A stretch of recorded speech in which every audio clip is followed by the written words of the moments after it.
यह शरीर दिव्य है, इसकी उपेक्षा मत करो। मेरे बच्चे, शरीर की रक्षा हेतु कुछ नियम हैं। पहला नियम, मन को स्थिर रखो, ईश्वर में ध्यान लगाओ। ईश्वर के प्रति आस्था और विश्वास रखो। मन को एकाग्र करो, अच्छा ज्ञान अर्जन करो, अपने मन को पवित्र बनाओ, अर्थात अच्छे विचारों वाला बनाओ। मन में बुद्धि विवेक को जागृत करो और व्यर्थ की चिंताओं में अपने मन को न लगाओ। काम, क्रोध, लोभ, मोह, मद, मात्सर्य, यह 6 विकार अपने मन के अधीन न आने दो। यह अपने मन से दूर रखो। तुम ईश्वर की भक्ति करो, अपना ध्यान प्रभु में एकाग्र करो और उन पर श्रद्धा रखो, सबूरी रखो। वे अवश्य ही तुम्हारा भला करेंगे, तुम्हारे मन को संभालेंगे वे।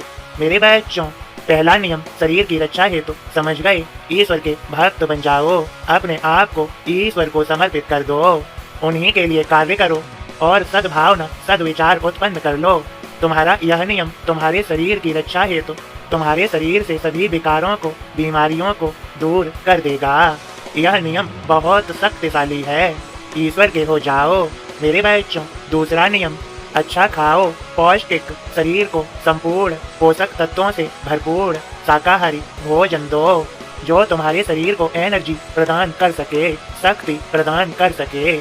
और अपने शरीर में धीमे धीमे अच्छा भोजन करके एनर्जी को स्टोर अर्थात शक्ति को स्टोर कर दे जाओ।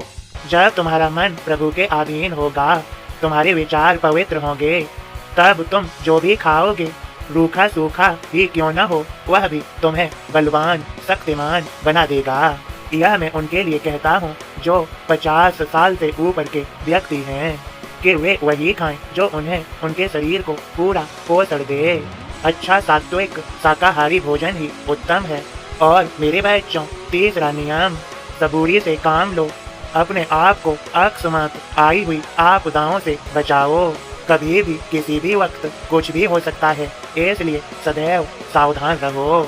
अच्छे से चलो, सबूरी से चलो, भड़बड़ाओ मत, जल्दबाजी में न चलो, कभी देर न हो, इसलिए समय से निकलो। कहीं जाना है तो समय पर तैयार हो जाओ, लेट मत हो। और सावधानी सदैव जरूरी है। ईश्वर पर विश्वास रखो, वे तुम्हारी अवश्य रक्षा करेंगे।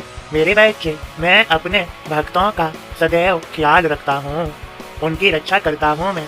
कई भक्तों पर तो मैं खरोंच भी नहीं आने देता, बाल बांका भी नहीं होने देता। वे मुझ पर श्रद्धा सबूरी बनाए रखते हैं, मैं सदैव उनकी रक्षा कर रहा हूँ। मेरे बच्चों, मैंने कहा था यह शरीर दिव्य है, इसकी उपेक्षा मत करो, इसको कुछ भी सड़ा गला खाने के लिए मत दो। मैं सड़े गले की बात कर रहा हूँ, जैसे फास्ट फूड, समोसे, टिक्की आदि, जिनमें कभी कभी जो आलू अच्छे नहीं होते, उनका भी प्रयोग किया जाता है। इसलिए मेरे बच्चों, उस भोजन से बचो जो तुम्हें आज नहीं तो कल परेशान कर दे। इसलिए ऐसे भोजन को नहीं करना चाहिए। अब मैं तुम्हें यहाँ पर यह समझाता हूँ। जैसे मैंने कहा है, यह शरीर दिव्य है, इसकी उपेक्षा मत करो, स्वयं को खोजो, स्वयं को जानो। यह शरीर तुम्हें मिला है, इसे ईश्वर का दिव्य उपहार समझो। तुम्हें पता है, तुम सब जानते ही हो, पैदा हुए, माँ की गोद में रहे, बड़े हो गए, माँ की गोद से उतर गए, पैदल चलने लगे, धीमे धीमे और बड़े हुए, जवानी आई, शादी हो गई, शरीर में ताकत है, मन में बुद्धि है, विवेक है, अब इतरा कर चलने लगे, अहंकार स्थापित हो गया, अपने आप को कुछ समझने लगे, इतरा कर चलने लगे, मन में तरह तरह के चालाकी भरे विचार उत्पन्न करने लगे, छल फरेब आने लगा, धीमे धीमे समय बीतता गया, रुपए इकट्ठे करते गए, बच्चे हो गए, बच्चे भी धीमे धीमे बड़े हो गए, उनकी भी शादी संबंध हुई, बुढ़ापा आ गया, फिर तुम पर यह प्रक्रिया में ही लगे रहे, स्वयं को नहीं जाना, स्वयं को नहीं जान पाए, स्वयं के भीतर स्वयं को नहीं खोजा, इस संसार की मोह माया में ही भटकते रहे। और जब अंत समय आया, शरीर छूट गया, कुछ प्रारब्ध कर्म जुड़े रह गए, दोबारा से जन्म मिल गया, यही प्रक्रिया फिर से चली।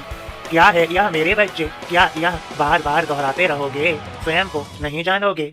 मैं तुम्हें स्वयं को जानने में, तुम स्वयं को जान जाओ, इसीलिए यह सब कोशिश कर रहा हूँ, इसीलिए यह संदेश है मेरा। मैं फिर से कहता हूँ, यह शरीर दिव्य है, इसकी उपेक्षा मत करो। और जब तक शरीर है तब तक संसार है, तब तक मोह माया के रिश्ते नाते हैं, सब तुमसे किसी न किसी वजह से जुड़े हुए हैं। इसलिए स्वयं को खोजो, स्वयं को जानो।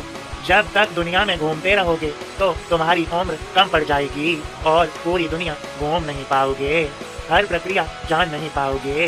मेरे बच्चों, जब तुम स्वयं में, स्वयं के भीतर स्वयं को खोजना प्रारंभ करोगे तो तुम समूचे संसार को जान जाओगे, सब जान जाओगे। इसीलिए तो मैं कहता हूँ, यह शरीर दिव्य है, इसकी उपेक्षा मत करो। मेरे संदेश को अच्छे से समझ लो, तुम पर मेरी कृपा हो गई है। तुम्हें सभी को मेरा आशीर्वाद। मेरे इस संदेश को अपने प्रियजनों के साथ साझा अवश्य करो, ताकि वे भी स्वयं में स्वयं को जान सकें और सभी अपना जीवन सार्थक, सफल, सुंदर बना सकें।